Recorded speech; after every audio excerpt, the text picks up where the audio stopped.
ಎಲ್ಲರಿಗೂ ನಮಸ್ಕಾರ. ಭಾರತದಾದ್ಯಂತದ ಸಂಭ್ರಮದಿಂದ ಆಚರಿಸುವ ಸುಗ್ಗಿ ಹಬ್ಬ ಅಂದರೆ ಅದು ಮಕರ ಸಂಕ್ರಾಂತಿ.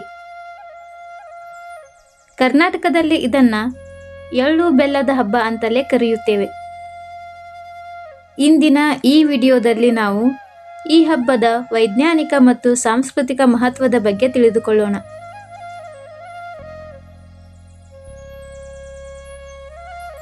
ಪುರಾಣಗಳ ಪ್ರಕಾರ ಸೂರ್ಯದೇವ ಮತ್ತು ಆತನ ಮಗನಾದ ಶನಿದೇವನ ಸಂಬಂಧ ಅಷ್ಟು ಚೆನ್ನಾಗಿರಲಿಲ್ಲ.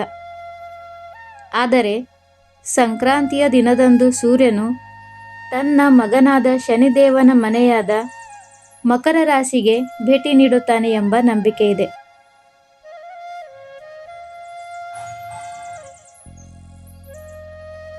ತಂದೆಯಾದ ಸೂರ್ಯನು ಮಗನ ಮನೆಗೆ ಬರುವುದರಿಂದ ಇದು ಮನಸ್ತಾಪಗಳನ್ನು ಮರೆತು ಒಂದಾಗುವ ದಿನ. ಅದಕ್ಕಾಗಿಯೇ ನಾವು ಎಳ್ಳು ಬೆಲ್ಲ ತಿಂದು ಒಳ್ಳೆ ಮಾತಾಡಿ ಎಂದು ಹಳೆಯ ದ್ವೇಷಗಳನ್ನು ಮರೆತು ಸಂಬಂಧಗಳನ್ನು ಗಟ್ಟಿಗೊಳಿಸುತ್ತೇವೆ.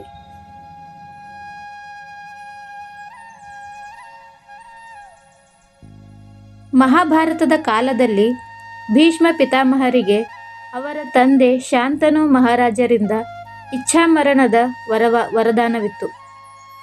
ಅಂದರೆ ತಮಗೆ ಬೇಕಾದಾಗ ಪ್ರಾಣ ಬಿಡುವುದು.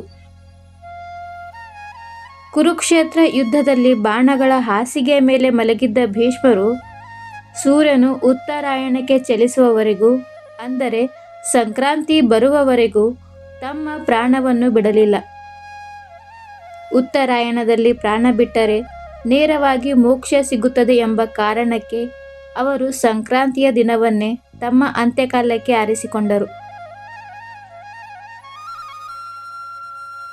ಮತ್ತೊಂದು ದಂತಕಥೆಯ ಪ್ರಕಾರ ಸಂಕ್ರಾಂತಿ ಎನ್ನುವ ದೇವಿಯು ಸಂಕರಾಸುರ ಎಂಬ ಕ್ರೂರ ರಾಕ್ಷಸನನ್ನು ಸಂಹರಿಸಿ ಲೋಕಕ್ಕೆ ಶಾಂತಿ ತಂದ ದಿನವಿದು. ಅದಕ್ಕಾಗಿಯೇ ಈ ದಿನವನ್ನು ದೇವಿಯ ವಿಜಯೋತ್ಸವವಾಗಿಯೂ ಆಚರಿಸಲಾಗುತ್ತದೆ.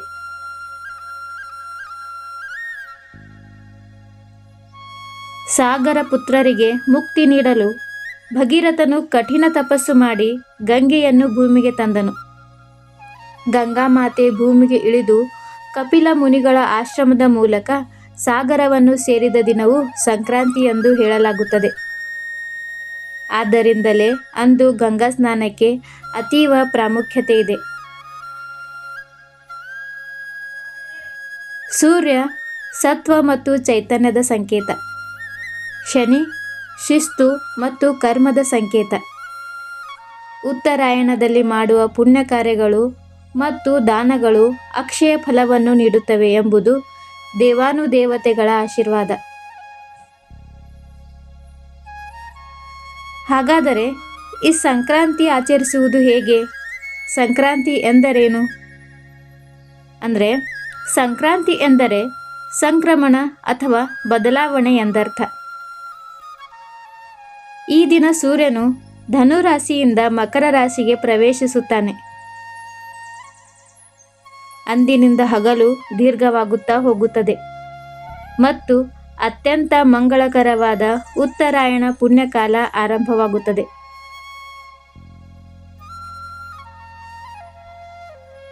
ಕರ್ನಾಟಕದಲ್ಲಿ ಒಂದು ಸುಂದರ ಗಾದೆ ಮಾತಿದೆ, ಎಳ್ಳು ಬೆಲ್ಲ ತಿಂದು ಒಳ್ಳೆ ಮಾತಾಡು ಅಂತ.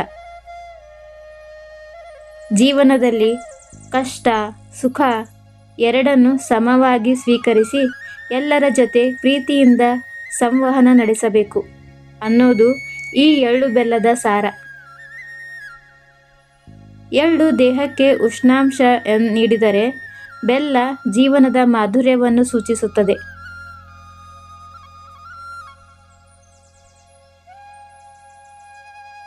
ಇದು ಕೃಷಿಕರ ಹಬ್ಬ. ಬೆಳೆ ಬಂದ ಸಂಭ್ರಮದಲ್ಲಿ ರೈತರು ತಮಗೆ ಸಹಾಯ ಮಾಡಿದ ಎತ್ತು ಮತ್ತು ಹಸುಗಳನ್ನು ತೊಳೆದು ಅಲಂಕರಿಸಿ ಪೂಜೆ ಮಾಡುತ್ತಾರೆ. ಹಳ್ಳಿಗಳಲ್ಲಿ ದನಕರುಗಳನ್ನು ಬೆಂಕಿಯ ಮೇಲೆ ಹಾಯಿಸುವ, ಅಂದರೆ ಕಿಚ್ಚು ಹಾಯಿಸುವ ಅದ್ಭುತ ಸಂಪ್ರದಾಯ ಇಂದಿಗೂ ಸಡಗರದಿಂದ ನಡೆಯುತ್ತದೆ.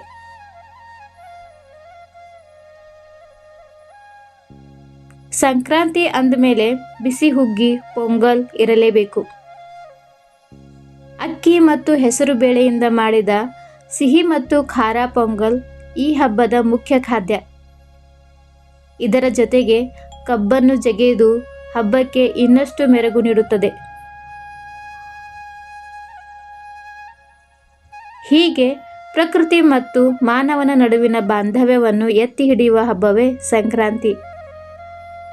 ಈ ಹಬ್ಬವು ನಿಮ್ಮೆಲ್ಲರ ಜೀವನದಲ್ಲಿ ಸುಖ, ಶಾಂತಿ ಮತ್ತು ಸಮೃದ್ಧಿಯನ್ನು ತರಲಿ ಎಂದು ಹಾರೈಸುತ್ತೇನೆ. ನಿಮ್ಮೆಲ್ಲರಿಗೂ ಮಕರ ಸಂಕ್ರಾಂತಿ ಹಬ್ಬದ ಹಾರ್ದಿಕ ಶುಭಾಶಯಗಳು. ಈ ಮಾಹಿತಿ ನಿಮಗೆ ಇಷ್ಟವಾಗಿದ್ದರೆ ಲೈಕ್ ಮಾಡಿ, ಶೇರ್ ಮಾಡಿ, ಸಬ್ಸ್ಕ್ರೈಬ್ ಮಾಡಿಕೊಳ್ಳಿ. ಧನ್ಯವಾದಗಳು.